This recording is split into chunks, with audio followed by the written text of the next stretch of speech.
दुसरी टीप अशी की नको शब्दाला निरोप द्या. विश्व नको हा शब्द ओळखत नाही. जर समजा तुम्ही म्हणालात की देवा काहीही हो दे पण माझी नोकरी जाऊ नये, तर विश्व हे निगेटिव्हली घेईल.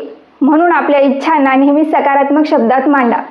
जसे की मी सेटल आहे, मी आनंदी आहे, माझं करिअर चांगलं आहे. तिसरी टीप म्हणजे आपल्या स्वप्नांची स्पष्ट कल्पना करा. दररोज काही क्षण डोळे बंद करा आणि कल्पना करा की तुमचं स्वप्न आधीच पूर्ण झाले. तुम्ही तुमच्या नवीन गाडीमध्ये बसलेले आहात, तुम्ही तुमच्या आवडीच्या नोकरीत प्रगती करत आहात किंवा तुमचं छोटं कॅफे चालवताना तुम्ही स्मित हास्य करत आहात. हे सर्व मनात जिवंत करा. असं केल्याने मन विश्वास आणि ऊर्जेने भरतं आणि विश्वाला स्पष्ट संदेश मिळतो, हेच मला हवंय. कृतज्ञतेची सवय लावा. काय नाही यावर नव्हे तर काय आहे यावर लक्ष द्या.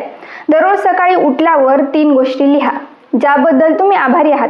उदाहरणार्थ माझं आरोग्य, माझं कुटुंब, माझं कॉफीचा कप. कृतज्ञता म्हणजे विश्वाशी संवाद साधण्याचा सर्वात सुंदर मार्ग आहे.